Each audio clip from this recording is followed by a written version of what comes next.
why you need to be doing the Roth TSP. And this is in conjunction with the video I just did on why you should not worry about the government taking your money on the Roth IRA. It's just silly. But anyway, so let's talk about that. If you like what you see here on the Heritage Wealth Planning, hit subscribe right there. And then, of course, hit the notification bell to be notified of our future content. Try to do a video a day. As you can see, I got my 10th Mountain shirt on. Oh, man, we got some butterfly bushes back there. Just gorgeous. Look at all those butterflies. Oh, man, I love butterfly bushes. Anyway, so I got my shirt on. The reason for that is because in the military, you have a TSP, a thrift savings plan, as do federal government employees. And so when I worked at USAA, and I worked there for many, many years, we had tons and tons and tons of folks, getting out of the military with pensions. And the question was, what should they do? Or actually, a couple of things. A lot of them go to government, and they say, should they do a TSP?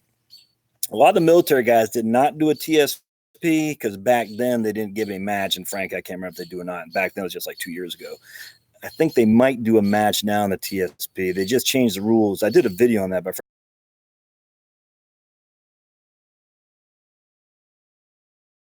but you're having the pension that the government's paying for you. They're paying the whole thing. A TSP went in the military, you're putting the money in. And a lot of the guys generally didn't have a lot of cash flow to defer a salary into the TSP. Now, once you get up in like 06s and whatnot, they more so did. But again, most of the people in the military for that, not all of them. But if you're one of the examples of people who do, really should be taking advantage of the TSP. It's a wonderful, wonderful option. Probably the best option there is, other than some of the insanity on the distribution handcuffs they have. And I'll get in that. I did a different video on that. But anyway, at the end of the day, if you have the cash flow to put money into the TSP, my goodness, you should be doing that. Now, what happens when you get out, separate from service in the military and go into the federal workforce, though, whatever, DOD, DHS, whatever it is, I guess CDC, yeah, they have the TSP down here in Atlanta. Anyway, when you do that, what happens is that the feds contribute a portion, a match, to your own contributions. So the military did not, and again, I think they do that now, but the feds certainly do. And so you're taking advantage of the match they put in, but you have to make sure you're putting your own deferrals in. Now, what also does the federal government offer that a lot of private companies don't anymore? They offer a pension. All right. So as long as you sit there and you serve for a number of years and you're in the federal government employee, you're going to retire with a pretty sweet pension. Now, that pension is guaranteed income from the federal government that you cannot outlive. All right. Now, we're not even going to get a survivor benefit today in this episode. We can certainly talk about that some other time. But the pension from the federal government is guaranteed for the rest of your life that you can't outlive. Oh, and by the way, you're also getting Social Security, because in the old rules, a lot of the feds did not put into Social Security, but in the new rules, they certainly are.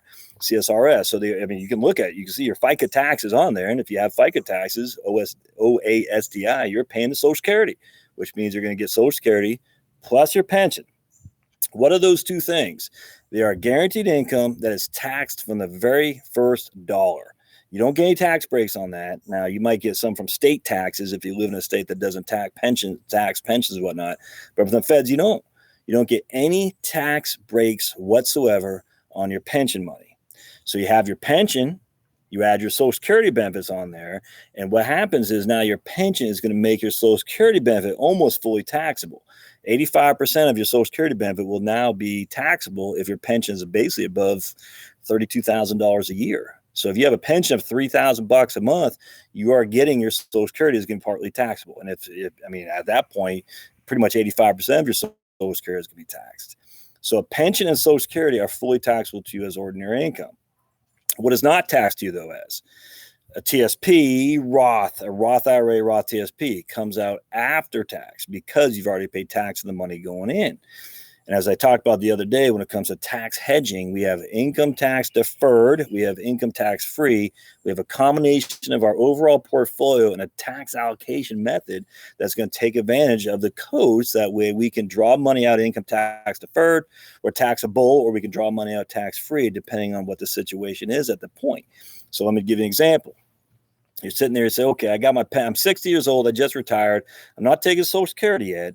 I got my pensions. I want to kick that in. All right. And so I can start taking my pension out. Well, if you do that and you start pulling money out of a deferred TSP, you're going to pay tax on both those things. And then that may or may not be beneficial to you. What you might want to do is say, I'm 60 years old. I don't know if I want to kick my pension in yet. If you can, it depends on what your options are. So I'm going to start pulling money from my tax deferred account, and I'm not taking Social Security because my income tax rate is basically nil. I have no income because I'm not taking my pension. I'm not taking my Social Security. So I can start pulling money out of there, essentially tax free. You'll maybe pay a little bit of tax depending on how much you pull out of there. That's a pretty good strategy. But the best strategy is to say, I'm 60 years old. What if I had a Roth IRA? And that way I can start pulling money out of Roth TSP. I can start pulling money out of there, maybe allow my social. I don't take Social Security. I let that sucker just kick in until 70 so I can get those 8% each year delayed earnings credits.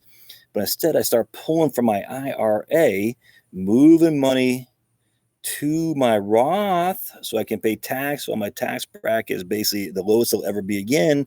And that way, when I hit 70, I have no taxable income because all my IRAs and my deferred money is now in a Roth IRA. Or even better, what happens if you do the TSP is tax deferred, the Roth TSP, your elective contributions are tax free.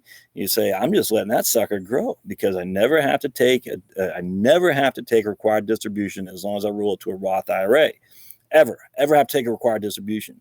I get hit by the proverbial bus. I leave that to my wife or my husband.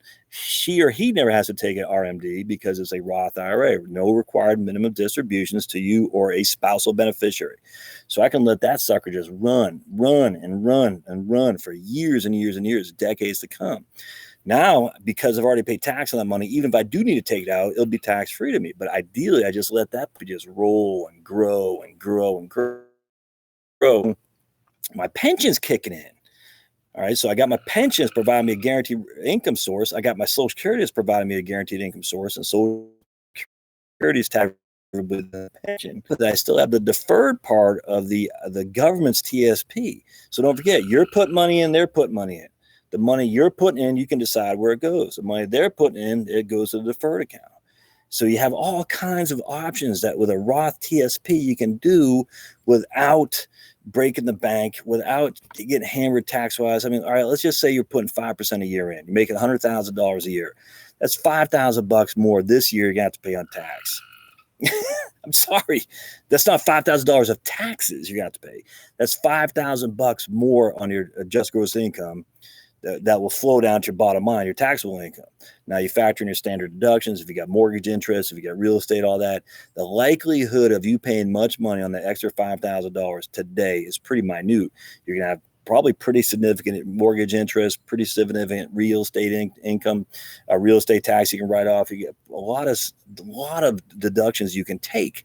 And so because of that $5,000 at most, let's just say it costs you $1,000 in taxes. That $1,000 in taxes you pay today to never pay again for the rest of you and your surviving spouse's life. On top of that, you want to leave it to your kids. They will have to take required distributions, but those distributions are tax-free as well. It boggles my mind how many people don't do this. And the TSP is a wonderful mechanism because you already have the pension. If you're a government employee, you're going to get a guaranteed pension. Let your Roth roll and grow and grow and grow. And when it comes to the fund you choose, the Roth should always be in the C share or the I share. It should not be in a F, certainly not the G. It should be life cycle funds I like a lot. So last time I looked at 2050, I think it was old. Maybe they even got a 2060 now, TSP. But if you're going to do the Roth TSP, for heaven's sake, put it into something that's going to grow. My goodness, you don't want a Roth being a G fund that's paying 3%. That doesn't make any sense. You want it to grow, grow, grow. You already have a bond, which is your pension and Social Security. Get your Roth position to be your growth orientation because you want to take advantage of the tax-free growth. G fund isn't going to give any tax-free growth. There's no growth there. It's all interest. Yeah, it might be reinvested, but not growing, just paying. I'm sorry, I'm sweating so much. It's just paying interest. It'll never pay more than 3. Interest rates might go up to 3.5.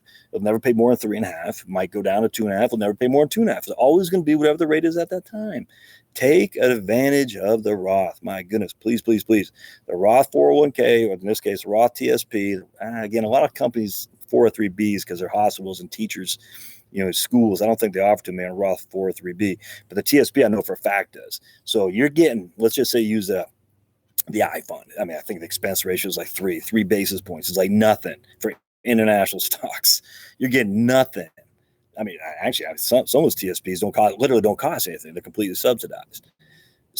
So you have tax-free growth. You're 60, 55, 60, 65.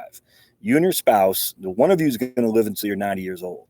So you got, 35 years of tax-free growth without touching that puppy between you. Now, let's just say you're the husband, you die, and your wife is 90 years old and she dies. And she says, man, we got this pension. We don't need to take basically we're living fine because we have this pension, we have Social Security. We never needed to take a distribution from the Roth. She leaves that to your 3 kids.